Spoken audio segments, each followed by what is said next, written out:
চরণে আমার কোটি কোটি দণ্ডবত প্রণিপাত। শ্রীগীতায় ভগবান অর্জুনকে বলেছেন, আমাকে কারা কারা ভজে আর কারা কারা ভজে না। চতুর্বিধা ভজন্তে মাম জনা সুকৃতিন অর্জুন আর্ত জিজ্ঞাসুর অর্থার্থী জ্ঞানীজ ভরতর্ষ। হে ভরত বংশের শ্রেষ্ঠ পুরুষ, ভরতর্ষভ মানে ঋষভ মানে শ্রেষ্ঠ, ভরত বংশের শ্রেষ্ঠ পুরুষ অর্জুন, আমাকে কারা কারা ভজে তা বললেন চতুর্বিধা, চার প্রকারের ভক্ত আমাকে ভজনা করে। চতুর্বিধা ভজন্তে মাং জনা সুকৃতিন অর্জুন আর্ত জিজ্ঞাসু অর্থার্থী আর জ্ঞানী, এই চার প্রকারের মানুষ আমাকে ভজনা করে। আর্ত মানে বিপদে পড়ে বিপদ থেকে উদ্ধার করবার যে প্রার্থনা করে তাকে আর্তভক্ত বলে। জিজ্ঞাসু মুক্তি সম্পর্কে জানতে ইচ্ছুক যে তাকে জিজ্ঞাসু বলে। আর যে ব্রহ্মানন্দ অনুভব করছে সবসময় তাকে জ্ঞানী বলে। আর অর্থাৎ কোনো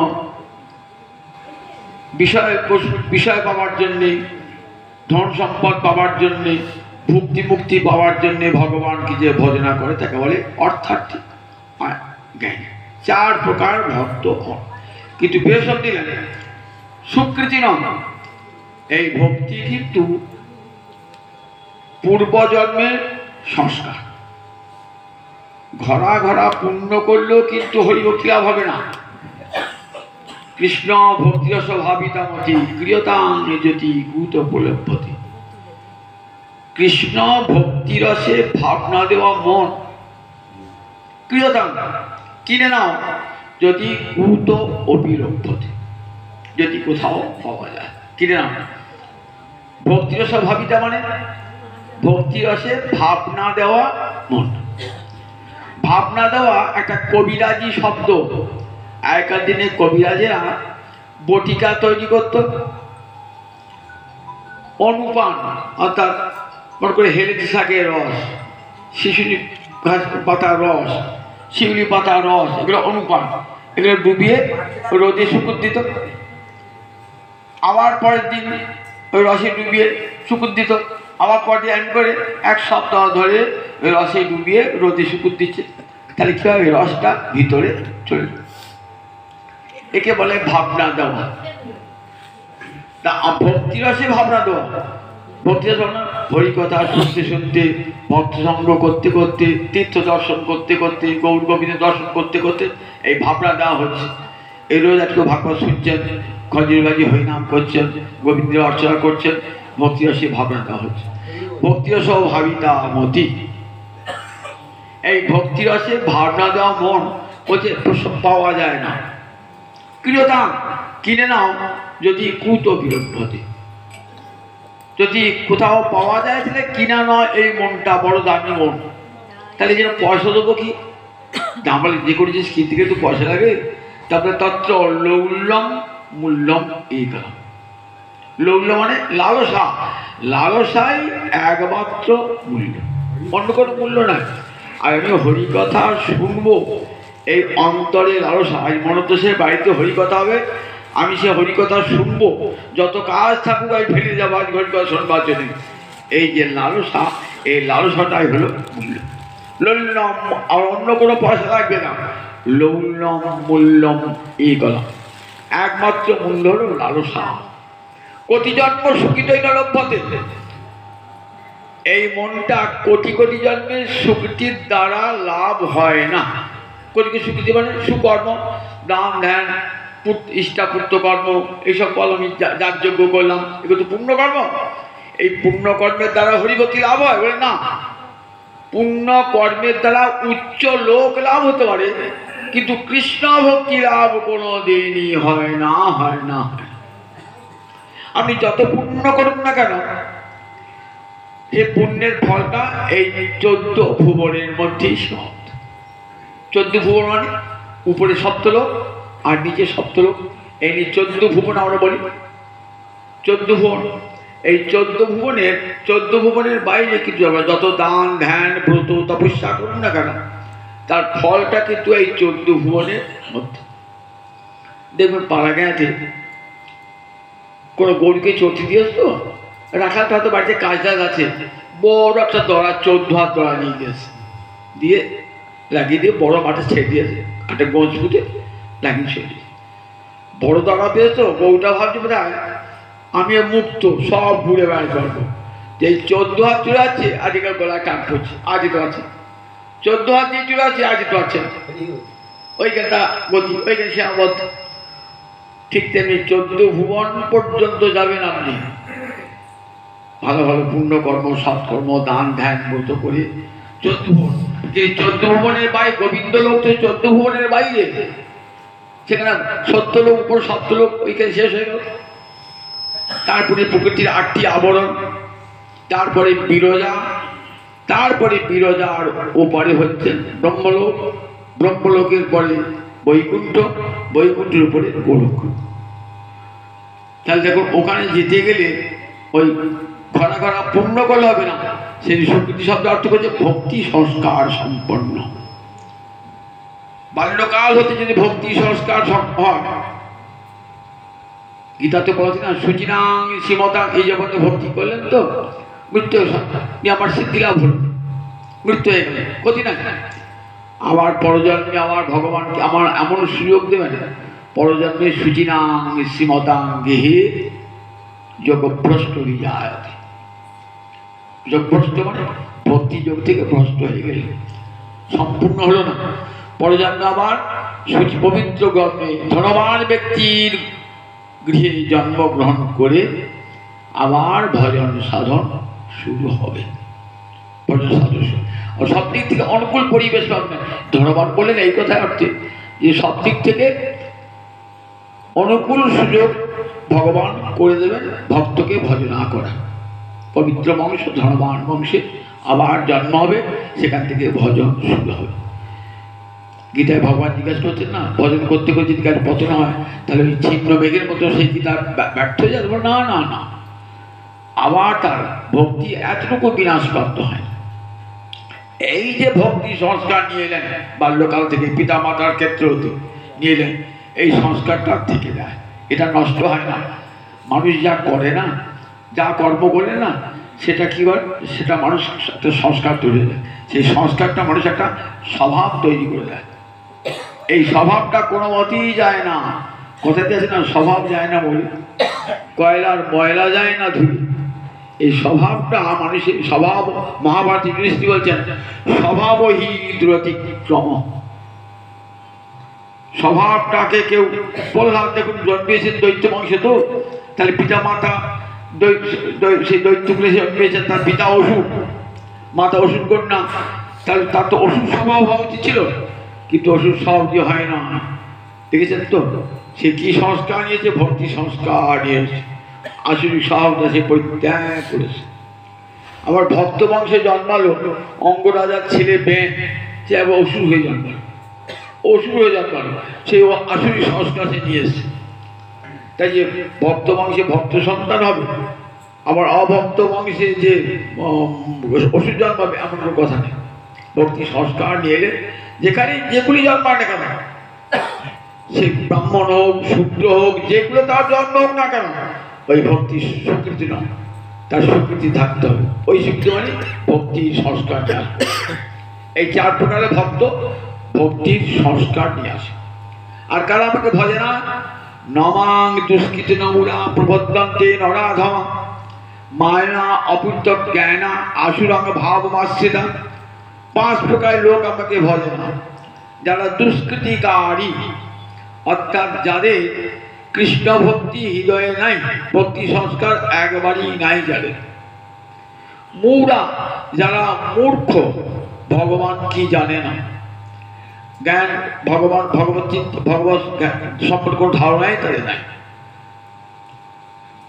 দুষ্কৃতরা মুড়া নরাধমা, মানুষ হয়েছে বটে, মানুষের মতো আকৃতি প্রকৃতি সবই, কিন্তু সত্যিকারের মানুষ না।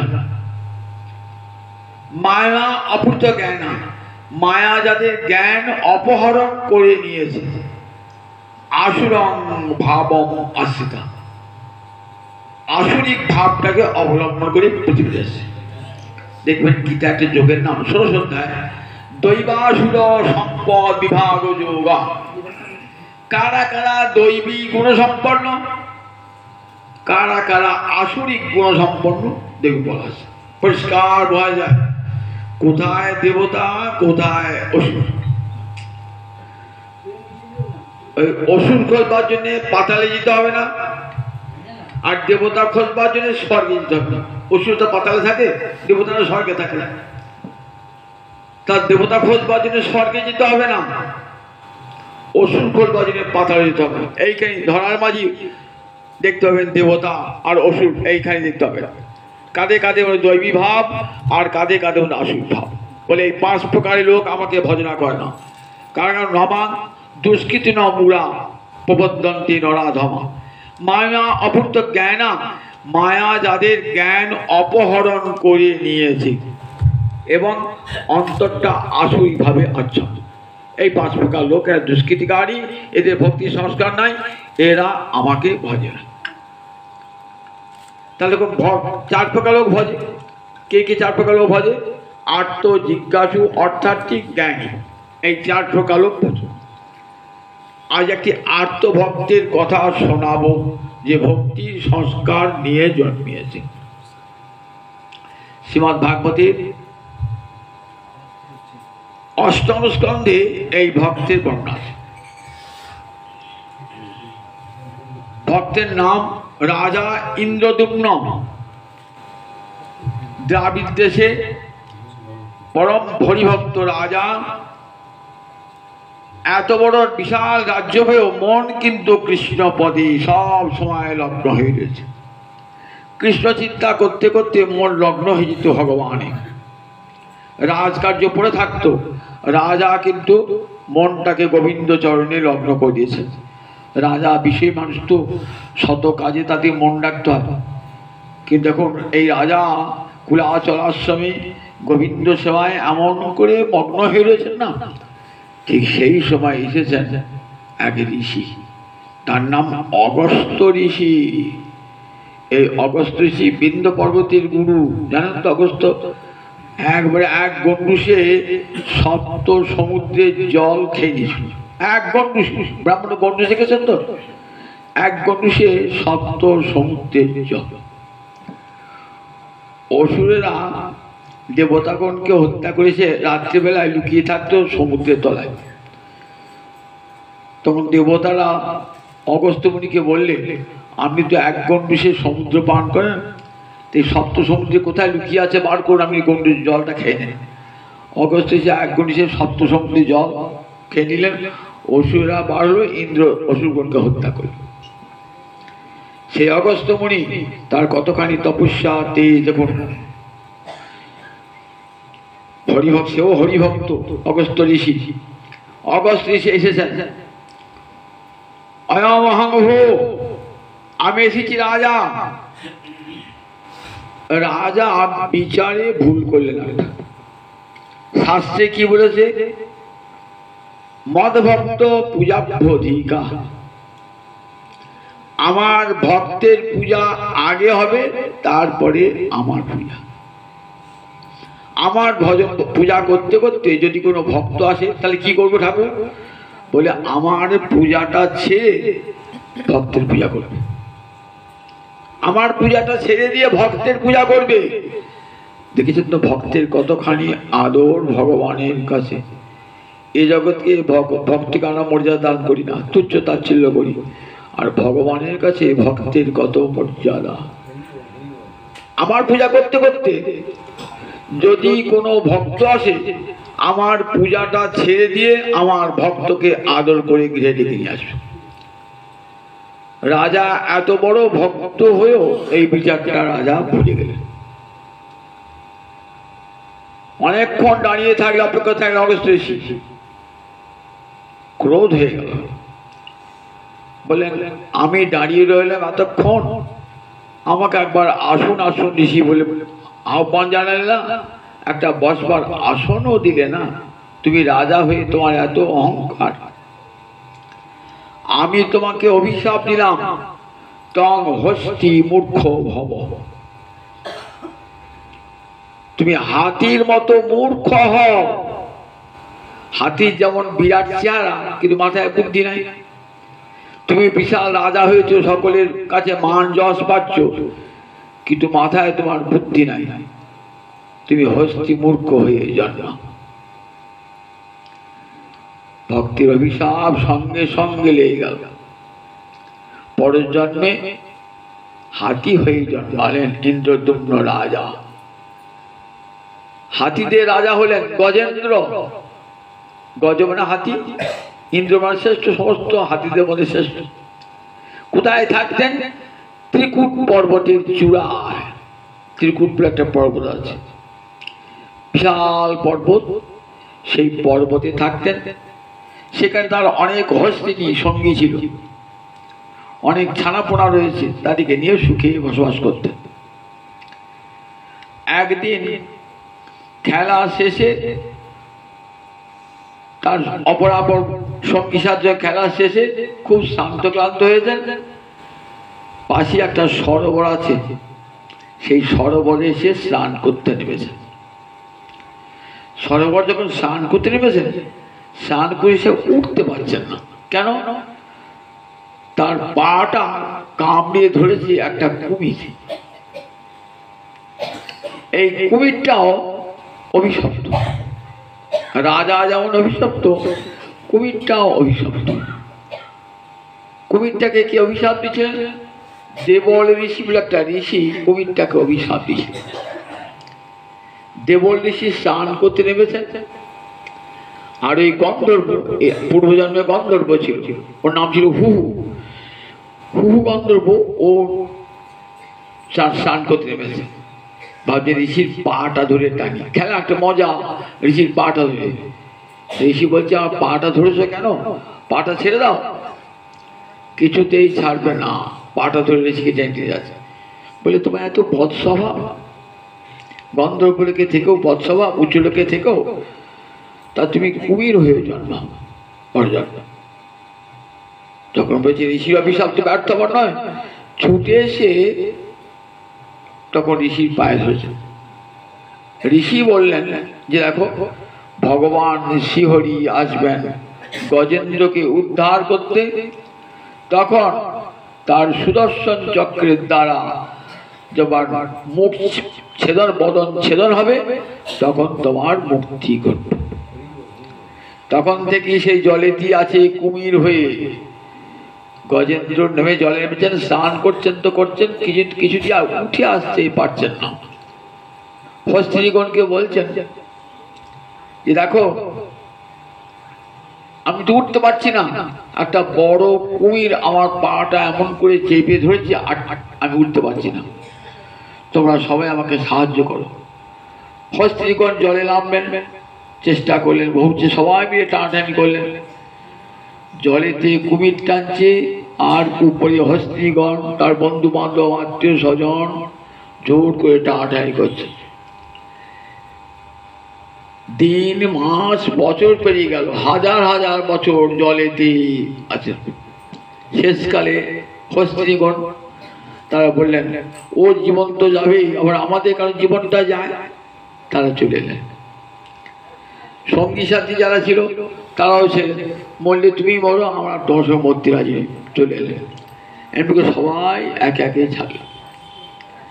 দেখাচ্ছেন শ্রীমদ্ ভাগবত, যে দেখাচ্ছেন দেখো, মৃত্যু এলে পরে তোমার নিজজনও তোমাকে রক্ষা করতে পারবে না।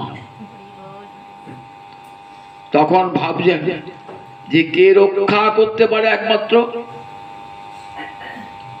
একমাত্র ভগবান শ্রীহরি ছাড়া আমাকে আর কেউ রক্ষা করতে পারবেন না। প্রপন্নজন যদি ভগবানকে আটটি ভরে ডাকে, ভগবান থাকতে পারেন না। কিরকম দেখুন, শাস্ত্রে বলেছে শরণাগতির 6টা লক্ষণ। আনুকূল্যস্য সংকল্প, প্রাতিকূল্যস্য বিবর্জনম, রক্ষিষ্যতি ইতি বিশ্বাস, গোপ্তৃত্বে বর্ণং তথা, আত্মনিক্ষেপ কার্পণ্যে সর্বিদা শরণাগতি। শরণাগতির 6টা লক্ষণ। তার মধ্যে একটা লক্ষণ হলো আনুকূল্যস্য সংকল্প। আমি যা গোবিন্দের প্রতিকারক সেই ছাড়া আর অন্য কিছুই করব না। গোবিন্দ যা ভালোবাসেন, গোবিন্দের অনুকূলে আমার যা কিছু সংসারের কর্ম হবে সব কৃষ্ণ অনুকূলে হবে। যারা যারা কৃষ্ণের প্রতিকূল, সে যদি আমার নিজের জন্য হয় আমি তাকে পরিত্যাগ করব। প্রাতিকূল্যস্য বিবর্জন, গোবিন্দের কাছে যা প্রীতিকর নয় তাকে আমি সর্বতোভাবে বর্জন করব। যা গোবিন্দের প্রীতিকারক আমি তাকে সর্বতোভাবে গ্রহণ করব। রক্ষিষ্যতি ইতি বিশ্বাস, তিনি রক্ষা করবেন এই বিশ্বাস ভক্তের অন্তরে দৃঢ় হয়। তিনি রক্ষা করবেন, এটা দৃঢ় ভক্তের অন্তরে। তিনি ছাড়া কেউ রক্ষা করতে পারবে না, এই বিশ্বাস। রক্ষিষ্যতি ইতি বিশ্বাস, গোপ্তৃত্বে বর্ণং তথা, জগতে তিনি ছাড়া আমার কে রক্ষা কর্তা আছে? জগতে আর কেউ রক্ষা কর্তা নাই। আত্মনিক্ষেপ কার্পণ্যে, নিজেকে গোবিন্দ চরণে সর্বতোভাবে নিবেদন করে দেব। আমি তিল তুলসী দিয়া সমর্পিন মরিয়া, জনমের মতো রাঙা পায়।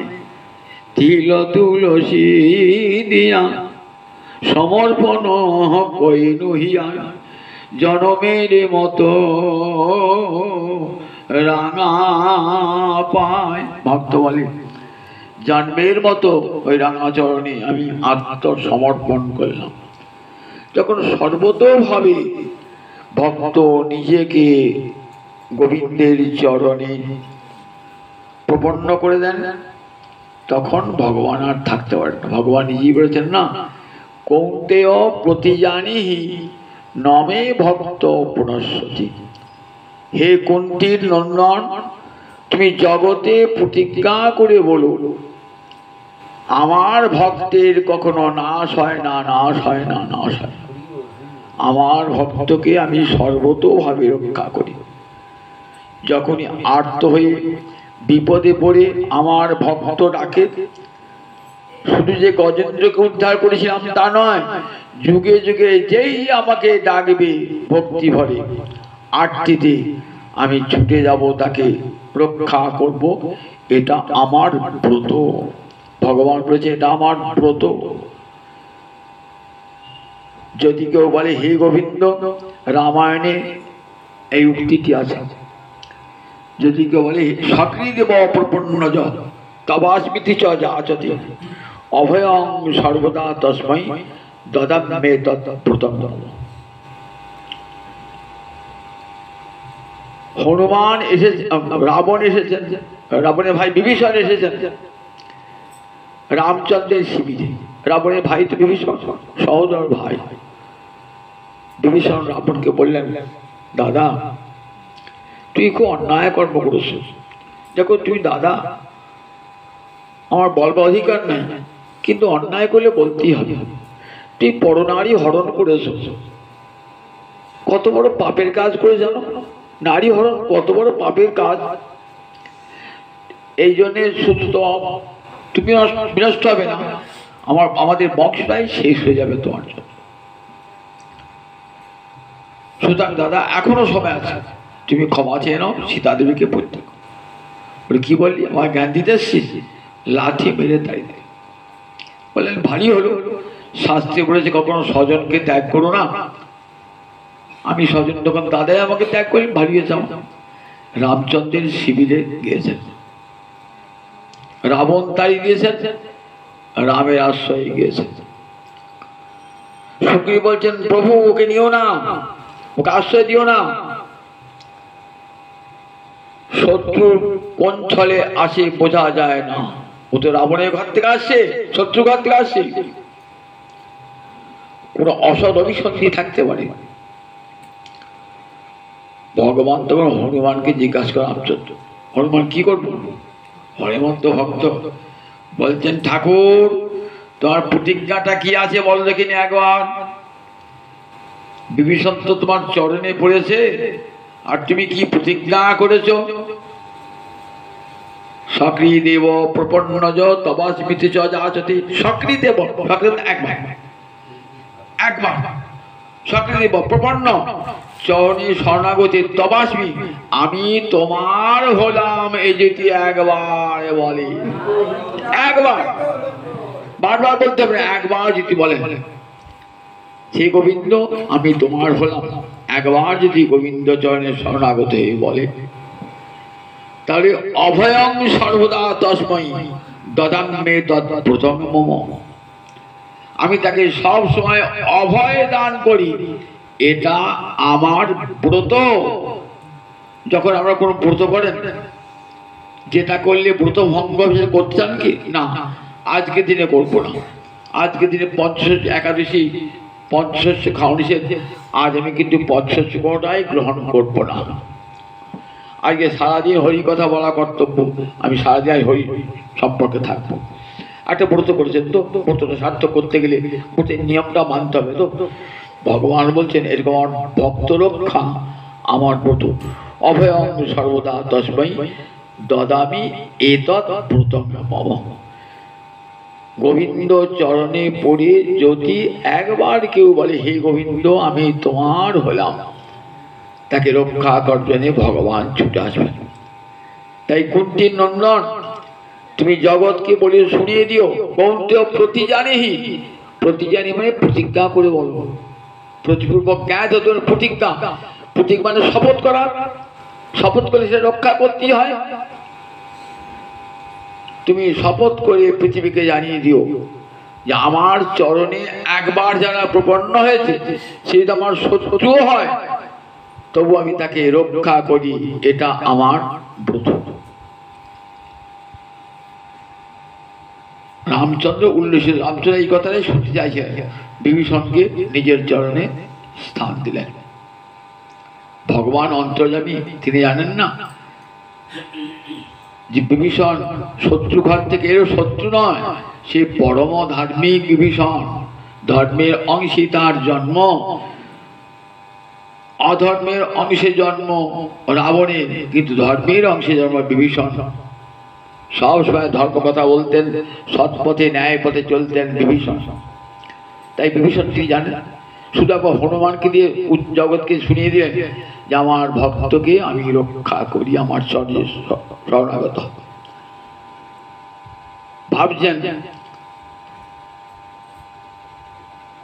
ভাবছেন গজেন্দ্র যে এখন কার শরণ নেওয়া কর, কি আমাকে বাঁচাতে পারবে? প্রহ্লাদ বলেছেন বালস্য শরণম ন পিতর। পিতা মাতা কখনো নিজের সন্তানকে বাঁচাতে পারে না, শত চেষ্টা করে যে গোবিন্দ আমার রক্ষা করো, পিতা আমার ডাক্তার বুদ্ধি নিয়ে এসো, নিজের সন্তান মুমূর্ষু সন্তানটাকে রক্ষা করতে পারে না। কিন্তু গোবিন্দ চরণে যদি শরণাগতি গ্রহণ করে তাহলে সেই সন্তান রক্ষা পাবে। বললেন পৃথিবীতে সবাই কেমন, একটা জাহাজ যাচ্ছে সমুদ্রের উপর দিয়ে, জাহাজটা ডুবে গেল, জাহাজের যত যাত্রী ছিল সব ডুবে গেল। তো ছেলে ছিল, বাবা ছিল, মা ছিল। ছেলে বলছে আমাকে বাঁচাও, কে বাঁচাবে ছেলেকে? বাবা বলছে আমি কি বাঁচাবো, আমি ডুবছি। মা বাঁচাও, আমি তো ডুবছি, বাঁচাবো কেমন করে? দাদা বাঁচাও, আমি তো ডুবছি। সবাই ডুবছি, কি কাকে বাঁচাতে পারি? এই সংসার সাগরে আমরা সবাই ডুবছি, কেউ কাউকে বাঁচাতে পারি না। এই সাগরের ঊর্ধ্বে যে আছে সেই একমাত্র বাঁচাতে পারে, সেই বাঁচাতে পারে। সংসার সাগরে পড়ে একমাত্র গৌরচন্দ্র দেহিমে পদাবলম্বম। সংসার দুঃখ জলধৌ পতিতস্য। চৈতন্য চন্দ্রামৃতে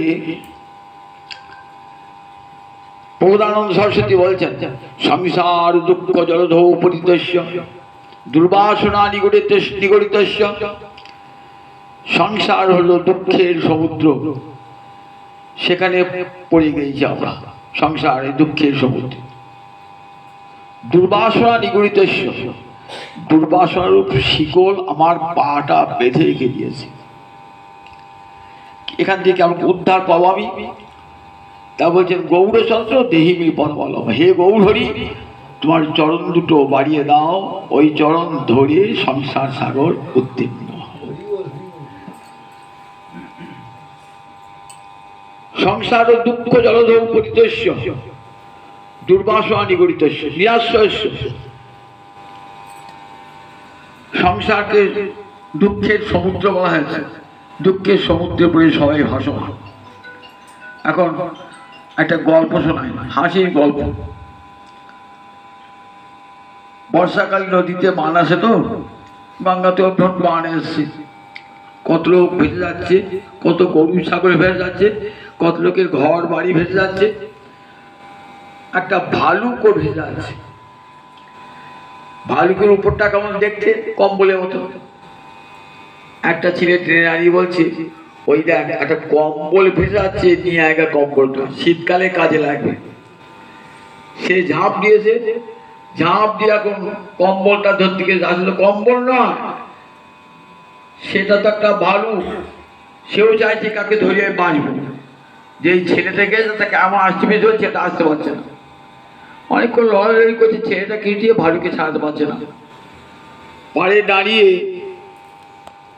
তার বন্ধুরা বলছে, এই যদি কম্বল না পাস পালিয়ে আয় বাবা, কম্বল ছেড়ে দিয়ে। সে তখন ওই আক্রান্ত অবস্থাতেই বলছে, আমি কম্বলকে ছাড়লেও কম্বল আমাকে ছাড়ে না। কম্বল তো নয়, আসলে ভালু সে ধরেছে তো। ঠিক তেমনি সংসার সাগরে দেখুন, সংসার করছি, বাবা মরে গেলাম, আর বাঁচবো না, বাবা বাঁচাও বাঁচাও বলতে বলছি তো। কি দেখুন, সত্যিকারে বাঁচতে চাই না, মরতে গিয়েও আবার সংসারে ফিরে আসি, এমন করে ভালুক জড়িয়ে ধরেছে না। একজন শাশুড়ি আর বউ দিন রাত ঝগড়া। শাশুড়ি বলছে, এই মরবো, টেনে মাথা দিয়ে মরবো। বউ সঙ্গে ঝড়কে সন্ধ্যেবেলায় বেরিয়ে যাচ্ছে, একটা বনের পথ দিয়ে যেতে হবে, পথে লাইন, ট্রেনের লাইন আছে, সেখানে মাথা দেবে। তা বনে যখন যাচ্ছে না, হাত তালি দিতে যাচ্ছে। একটা লোক বলছে, দেখো মরতে চললাম, তা হাত তালি দিচ্ছে কেন? সাপে যদি কামড়ায়, তা তুই তো মরতেই চলে, সাপে কামড় ভালোই দাঁড়ানো। তাহলে দেখুন, আমরা মরতে চেয়েও আমার বাঁচতে চাই, মরতে চেয়েও আমরা বাঁচতে চাই। সংসার দুঃখ ভোগ শত যন্ত্রণা ভোগ করো, কিছুতেই মনটা আমাদের হরিমুখী হতে চায় না। দুর্বাসনা নিগড়িতস্য। তাই বলে দুর্বাসনা কি করছে, পায়ে শিকল দিয়ে গেছে, বেরিয়ে যাবো কি সংসারে, দুদিন বৃন্দাবন গিয়ে নিশ্চিন্তে ঘুরে বেড়াবো, মনটা পড়ে আছে বাড়ির জন্যে। দুর্বাসনা নিজে নাতি পুতি সংসারের জন্য মনটা পড়ে আছে। এরা দুর্বাসনা পায়ে বেরিয়ে দিয়ে শিকল দিয়ে রেখে দিয়েছে, কিছুতেই মায়া ছাড়বে? মায়া বলে আমার রাজ্য থেকে যেতে তোকে, কিছুতেই মায়া ছাড়বে না। মায়ার নিগড়ে পড়ে আমরা সবাই সংসার সমুদ্রে হাবুডুবু খাচ্ছি। এখান থেকে উদ্ধার করতে পারেন একমাত্র ভগবান ছাড়া কেউ উদ্ধার করতে পারে না। তাই আর্থ যদি ভগবানকে দেখেন, তিনি ঠিক উপায় বার করে দেবেন।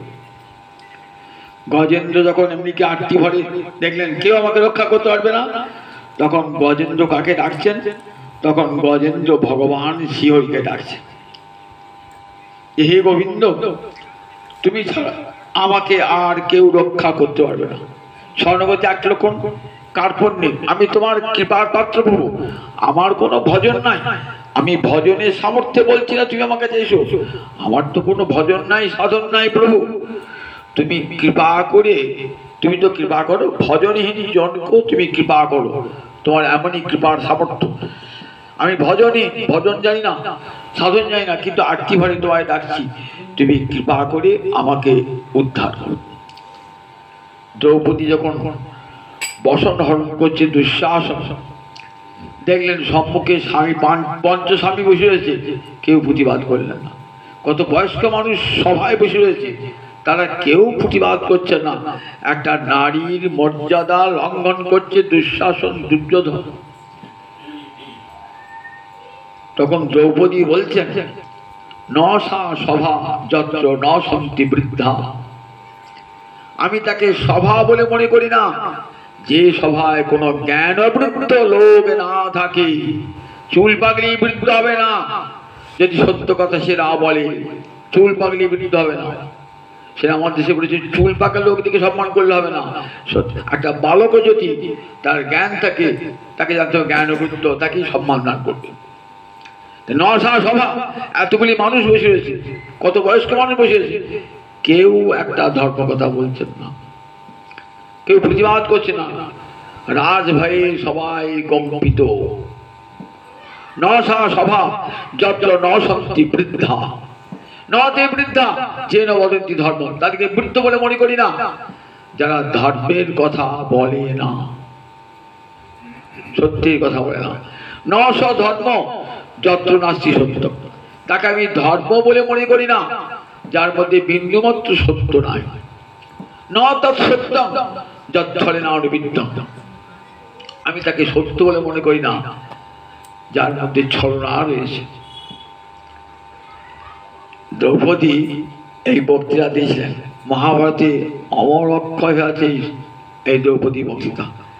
ভারতবর্ষে দেখবেন দিল্লিতে পার্লামেন্ট না, পার্লামেন্ট উপরে লেখা আছে, ন সা সভা যত্র ন সন্তি বিদ্যা ন তে বিদ্যা যে ন বদন্তি ধর্মম ন স ধর্ম যত্র নাস্তি সত্যম ন তৎসত্যম যচ্ছলে না অনুবিদ্য। আজও লেখা আছে পার্লামেন্ট, দিল্লি আইনসভার উপরে। তখন দেখলেন আমার স্বামী, আমার আত্মীয় স্বজন, গুরুজন কেউ প্রতিবাদ করলেন না। তখন দ্রৌপদী আটটি ভরে ভগবান শিহরিকে যিনি রক্ষা করবেন তাকে ডাকেন। মহাভারতে কি সুন্দর বর্ণনা আছে। আমি কৌরবদের দেওয়া বিপদ সাগরে মগ্ন, হে গোবিন্দ মা উদ্ধার, আমাকে উদ্ধার করো। ভগবান ছুটে আসছেন। কেমন ছুটে আসছেন? গরুরের পিঠে চেপে। ভগবানের অঙ্গে উত্তরীয়টা পড়ে যাচ্ছে। যখন মানুষ ছোটে তখন অঙ্গে উত্তরীয় থাকে, ছুটে আসছেন। কতক্ষণে যাব দ্রৌপদীর কাছে। দ্রৌপদী ডাকছেন, হে দ্বারক, হে দ্বারকাধীশ এসো, হে লক্ষ্মী না, হে লক্ষ্মীপতি এসো, ও ডাকছেন। ভগবান আসছেন তো, ছুটে আসছেন। কোথা থেকে যাবো আমি? হে বৈকুণ্ঠনাথ, হে দ্বারকানাথ। বৈকুণ্ঠ থেকে যাব না দ্বারকা থেকে যাব? শেষকালে কি বলছেন? হে হৃদয়নাথ। যেই বলেছেন হৃদয়নাথ, হৃদয় থেকেই বেরিয়েলেন। হৃদয় থেকে বেরিয়েলেন, বেরিয়েছে কাপড়ের মধ্যে প্রবেশ করলেন। বস্ত্রাবতার, ভগবান একটা অবতার, বস্ত্রাবতার। ভগবানের কত অবতার আছে কিন্তু। বস্ত্ররূপে ভগবান অবতীর্ণ হলেন, নাম রূপে অবতার, বর্ণরূপে অবতার। ভগবানের কত অবতার। বস্ত্ররূপে কাপড় আর শেষ হলো না। দুঃশাসন কাপড় টানতে টানতে টানতে হাত ক্লান্তে কাপড়ের পাহাড় হয়ে গেল। তাহলে যুগে যুগে যখনই আর্ত ডাকবে ভগবানকে, ভগবান সেই আর্তের ডাকে সাড়া দেবেন যদি সে ভক্ত হয়। যখন ডাকছেন ভগবানকে, ডাকছে যখন গজেন্দ্র, আর ভগবান থাকতে পারলেন না। ভগবান গরুরের পিঠে চলে যাচ্ছে। ভাবছেন আমার ডাকে তো ভগবান আসবেনি। এই দৃঢ় বিশ্বাস অন্তরে আছে। কার অন্তর আছে? গজেন্দ্র। গজেন্দ্র ভগবানকে ডাকছে। এটা শুনতে শুনতে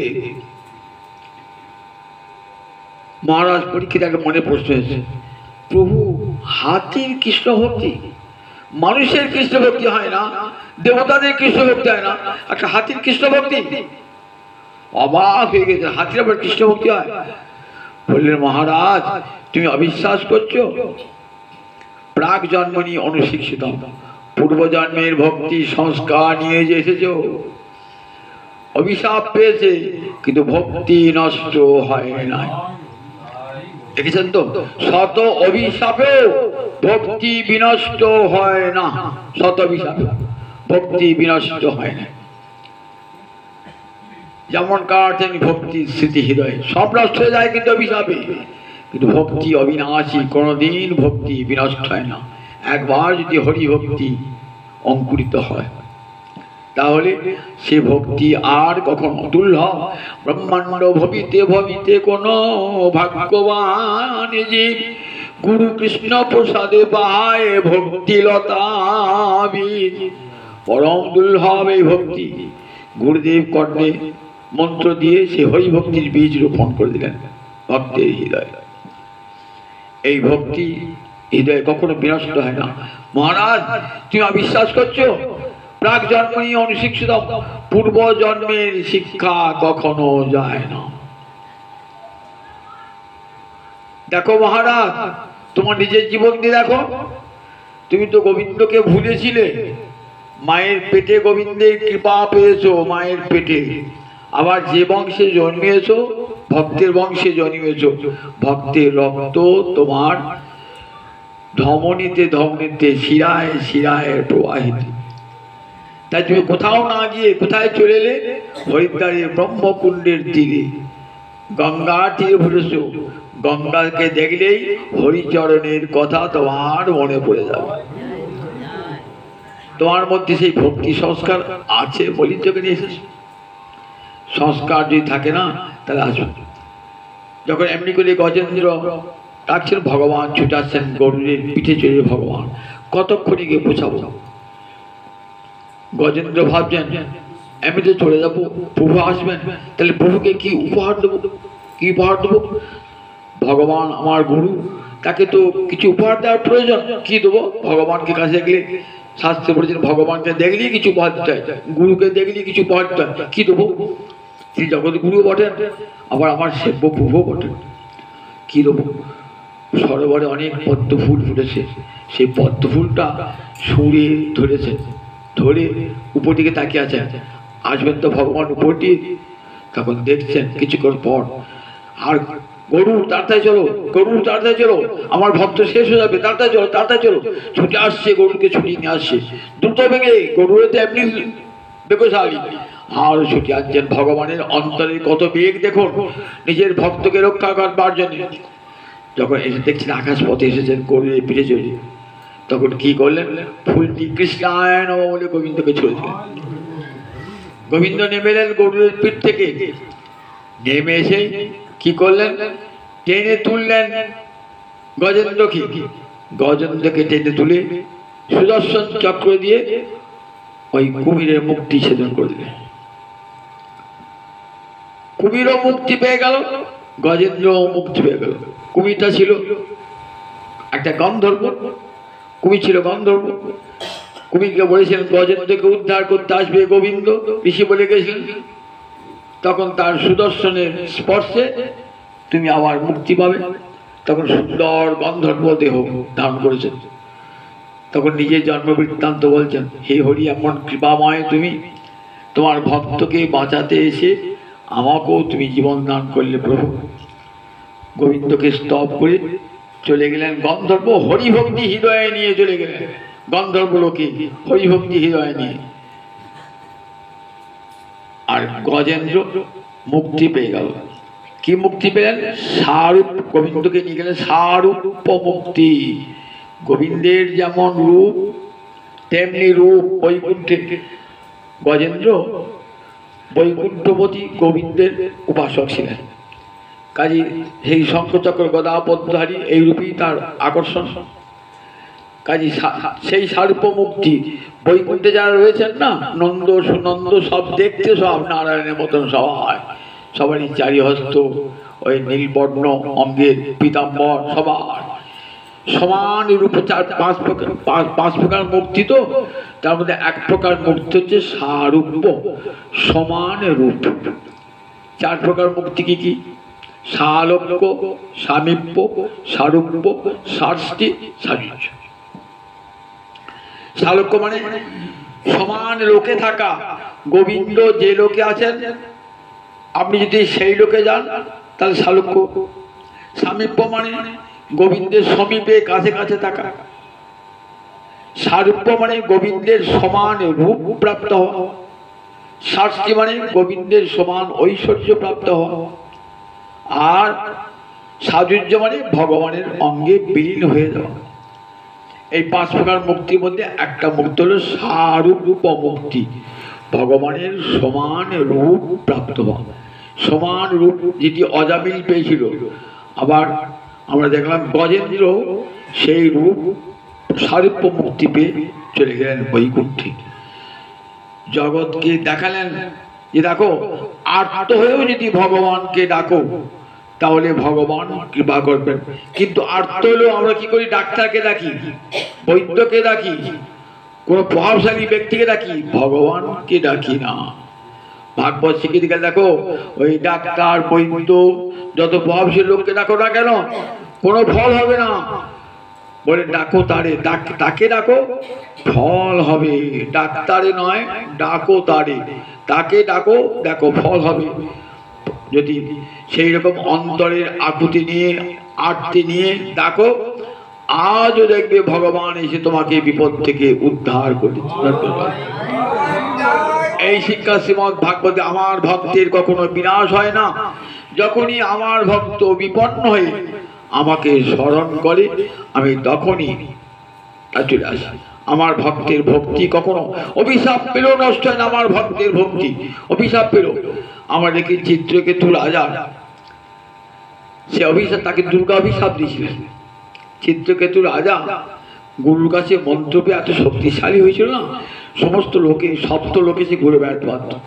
একদিন কৈলাসে গিয়ে দেখছে মহাদেব পার্বতীকে করে নিয়ে বসে আছে। তখন বলছেন, আচ্ছা যোগী, তুমি তো যোগীদের সভায় রয়েছ আর নিজের স্ত্রীকে করে করে রয়েছ। মহাদেব কিছু বললেন না, মহাদেব হাসলেন। কিন্তু দুর্গা ছেড়ে দেওয়ার পাত্র, ছেড়ে দেওয়ার পাত্রী নন। বললেন, মহাদেবের আচারের বিচার করবার ক্ষমতা তোমার আছে নাকি? আর মহাদেবকে অবজ্ঞা করে তুমি কৃষ্ণলোকে যাবে? জানো মহাদেবের মতন বৈষ্ণব জগতে আর দুটি নাই। বৈষ্ণবানাং যথাসম্ভব। 12 জন মহাজনের মধ্যে শম্ভু একজন। 12 জন মহাজন অর্থাৎ কৃষ্ণ ভক্ত 12 জন। পৃথিবীতে 12 জন কৃষ্ণ ভক্ত আছে। স্বয়ম্ভু, নারদ, শম্ভু, কুমার, কপিল, মনু, প্রহ্লাদ, জনক, ভীষ্ম, বলির বইয়া সুখী বয়া। ভাগবতে বলা আছে, যমরাজা বলছেন এই 12 জন আমরা জানি কৃষ্ণ কি বস্তু পৃথিবীতে। স্বয়ম্ভু, নারদ, সম্পদ, ব্রহ্মা, নারদ, মহাদেব, শরৎ কুমার, কপিল, সিদ্ধমুনি, কপিল কুমার, মনু যা থেকে মানব জাতির সৃষ্টি, প্রহ্লাদ, জনক, ভীষ্ম, সে ভীষ্মের কথা নিজের কথা বললাম, ভীষ্ম, প্রহ্লাদ, জনক, ভীষ্ম, বলিরাজা, আর ব্যাসনন্দন, সুখদেব, আর আমি। যমরাজা বলছেন আমি। এই 12 জন কৃষ্ণ ভক্ত। তারপরে শম্ভু একজন, বৈষ্ণবানা যথাশম্ভু। জগতে যথাযথ বৈষ্ণব আছে, তারপরে শম্ভু শ্রেষ্ঠ। সেই শম্ভুকে আমি তোমাকে অভিশাপ দিলাম। দেবী দুর্গা বলছেন তুমি অসুর কুলে জন্ম পাবে। নেমে এলেন রথ থেকে। দেবী তুমি তো আমার কথায় দুঃখ পেয়ে থাকো, তাই জন্য ক্ষমা চাইছি, কিন্তু আমাকে অভিশাপ দিলে বলবো না ফিরিয়ে নাও। যদি আমার কৃষ্ণ ভক্তি কে নিতে তাহলে তোমাকে কত স্বরে প্রার্থনা করতাম, যে আমার কৃষ্ণ ভক্তি কাটতে পারবে না। চলে এলেন। তখন দেবী দুর্গাকে মহাদেব বলছেন, দেখেছো কৃষ্ণ ভক্তের কাছে স্বর্গ আর নরক দুটোই সমান, তাদের কাছে কৃষ্ণ ভক্তি বড়। দেখেছো তুমি এত বড় অভিশাপ দিলে। উনিও কিন্তু তোমাকে অভিশাপ দিতে পারতেন, দুর্গাকে অভিশাপ দিতে পারতেন, কিন্তু অভিশাপ দিলেন না। তোমার অভিশাপটা মাথায় পেতে নিয়ে গেল, কারণ কৃষ্ণ ভক্তি নষ্ট হবে না। কৃষ্ণ ভক্ত কার অভিশাপে নরকে যাক আর কারো আশীর্বাদ পেয়ে স্বর্গে যাক, দুটোকেই তারা সমান তুল্যার্থ দর্শী না, দুটোকেই তারা সমান বলে মনে করে। যদি গিয়ে নরকে দেখে কৃষ্ণ ভক্তি আছে, বলে আমাকে নরকে দিও। স্বর্গে গিয়ে যদি দেখে কৃষ্ণ ভক্তি নাই, আমি স্বর্গ চাই না। তাদের কাছে কৃষ্ণ ভক্তি কৃষ্ণ সেবাই বড়। দেখুন, বিদ্রাসু হয়ে এলো চিত্রকেতু রাজা, অভিশাপ পেয়ে, দেবী দুর্গা অভিশাপ পেয়ে, কিন্তু কৃষ্ণ ভক্তি ভরে নাই, অন্তরটি কৃষ্ণ ভক্তিতে আচ্ছন্ন। যখন আমরা দেখি, যখন দেবরাজ ইন্দ্র ওই দধিচির অস্থি দিনের বজ্র দিয়ে তাকে নিক্ষেপ করতে এসেছেন না, তখন বলছেন, ইন্দ্র তুই বজ্র নিক্ষেপ করো, আমি মরতে ভয় পাই না, আমি চাইছি কত তাড়াতাড়ি আমার দেহটা চলে যাবে। জানো তো, গোবিন্দ সেবা করবার যে আমার অন্তরটা আকুল হয়েছে, কেমন জানো, পাখির বাসায় মা পাখিটা, বাবা পাখি উড়ে গেছে, সন্ধ্যেবেলায় ফিরে আসবে খাবার নিয়ে, সন্ধে হয়ে গেছে, কিচিরমিচির কিচিরমিচির করছে, কতক্ষণে বাবা আসবে মা আসবে, যেমন আকুল হয়ে থাকে, আমিও তেমনি গোবিন্দ চরণ সর্জিত আমার অন্তর। খোটায় বাঁধা বাছুর, গোজে বাঁধা বাছুর, মা চলে এলো, মাঠ থেকে চলে এলো, সন্ধ্যেবেলা দেখবেন দড়া ছিঁড়ে চলে যায় বাছুরটা, দড়া ছিঁড়ে, কত করে গিয়ে মায়ের স্তনে মুখ দেবো, বলেন ঠিক ওই রকম আমার অন্তর আকুল গোবিন্দ সেবার জন্য। প্রসিদ্ধ ভট্টিকা রমণী, স্বামী বিদেশ আছে, স্বামী যদি আসবেন, স্বামীর পথপানে চেয়ে আছেন কবে কতক্ষণে স্বামী আসবে, যেমন তার অন্তরটা আকুল হয়ে থাকে, ঠিক তেমনি তোমার চরণ সেবার জন্য আমার অন্তর আকুল হয়েছে। দেখুন, কৃষ্ণ ভক্তি যায় নাই, তুমি আমাকে বজ্র নিক্ষেপ করো, আমার দেহটা চলে যায়। কৃষ্ণ, দেখুন, কৃষ্ণ ভক্তি অবিনাশী, কখনো যায় না, যত অভিশাপ প্রাপ্ত না কেন সব যাবে, কিন্তু কৃষ্ণ ভক্তি কখনো বিনাশ হয় না। আরতিতে ভগবানকে ডাকলে, তাই বললেন, দেখো আমাকে কারা ভজনা করে, চতুর্বিধা ভজন যে মাং জনা সুকৃতি অর্জুন, আর্ত জিজ্ঞাসু অর্থার্থী জ্ঞানী চ ভক্তোৎসব। আর্তভক্ত আরতিতে যদি আমাকে ডাকে, আমি তাকে, আমার ভক্তকে রক্ষা করি, এটা আমার জীবনের ব্রত। তাই যুগে যুগে ভগবান আর্তভক্তকে রক্ষা করেছেন। শ্রীমদ্ ভাগবতের অষ্টম স্কন্ধে আর্তভক্তের কথা আছে। আজকে ঈশ্বরপুরীর তিরোভাব, ঈশ্বরপুরী কে ছিলেন বলুন দেখি, আমার মহাপ্রভু গুরুদেব। মহাপ্রভু গুরুদেব ছিলেন ঈশ্বরপুরী। কোথায় থাকতেন বলতে দেখি, হালি শহর, কুমারহট্ট যান, আগে নাম ছিল, এখন হালি শহর বলা হয়। সেই হালি শহরে কোথায় দেখা হলো, গয়াতে যখন পিণ্ডদান করতে যান, তখন দেখা মহাপ্রভুর সঙ্গে। মহাপ্রভুটা করলেন, তার সেবা করলেন এবং তাকে দীক্ষা গ্রহণ করলেন। আমাকে হেন দীক্ষা দাও যেন হই কৃষ্ণ দাস। দীক্ষা গ্রহণ করলেন, ঈশ্বরপুরীর কাছ থেকে দীক্ষা গ্রহণ করলেন। এই ঈশ্বরপুরীর কাছ থেকে দীক্ষা গ্রহণ করি মহাপ্রভুর মহাপ্রকাশ যখন নবদ্বীপ এলেন, তখন আর সেই নিমাই নাই, বিদ্যুদ্ধত্ব আর নয়, বিদ্যার ঔদ্ধত্য নয়, পাণ্ডিত্যের ঔদ্ধত্য নয়, কেমন কেবল কৃষ্ণ নামে মুখর হয়েছে। এই ঈশ্বরপুরীকে তার গুরুদেব মাধবপুরী কেমন আশীর্বাদ করেছে, দেখো কেমন করে গুরু সেবা করেছিলেন, জগৎকে শিক্ষা দিয়েছিলেন। মাধবেন্দ্র পুরী অসুস্থ হয়ে পড়ে আছেন, ঈশ্বরপুরী কেমন সেবা করছেন, দেখুন তার মল মূত্র নিজ হাতে পরিষ্কার করছেন, গুরুদেবকে সেবা করছেন, সব সময় কাছে থেকে নিজের সাধন ভজন সব পরিত্যাগ করে।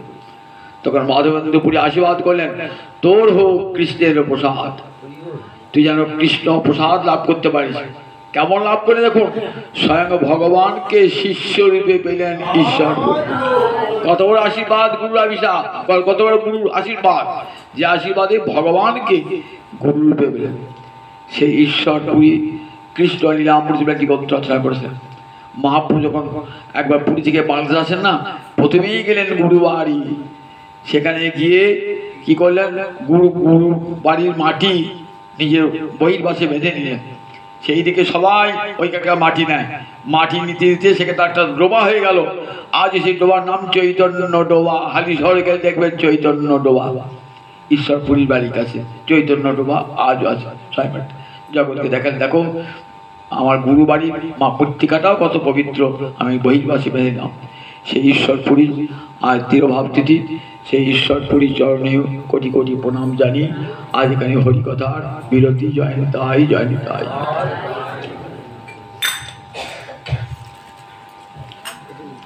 যার উদ্দেশ্যে আজকের হরিকথা, তিনি ঊর্ধ্ব লোকে গমন করুন।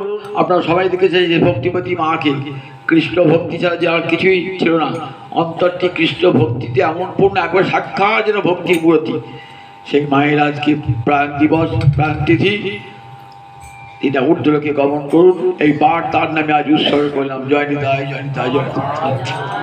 জয় জয় রাধে কৃষ্ণ গোবিন্দ, জয় রাধে কৃষ্ণ গোবিন্দ, রাধে গোবিন্দ, রাধে গোবিন্দ, রাধে গোবিন্দ, গোবিন্দ, হে কৃষ্ণ গোবিন্দ,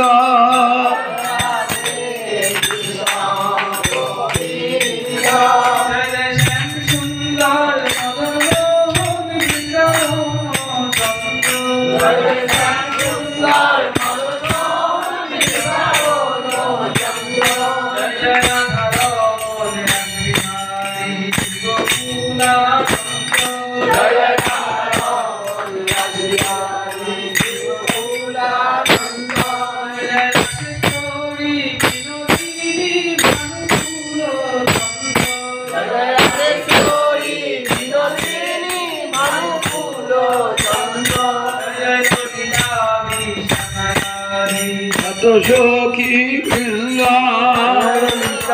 বিশাখায়াদি যত সখী বৃন্দ,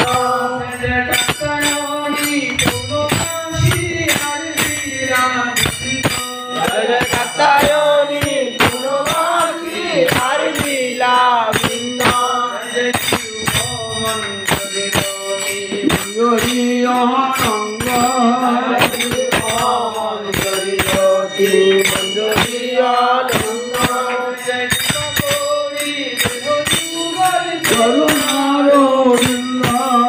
কৃপা করি দেহ যুগল চরণারবিন্দ, রাধে গোবিন্দ,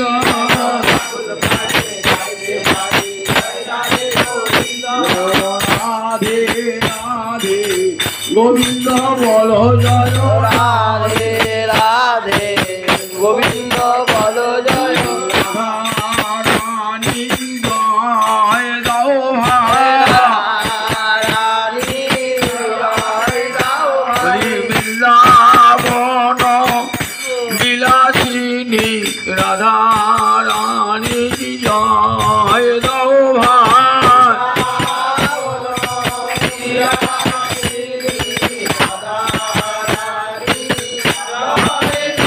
হরি শ্যামী মন মোহিনী রাধা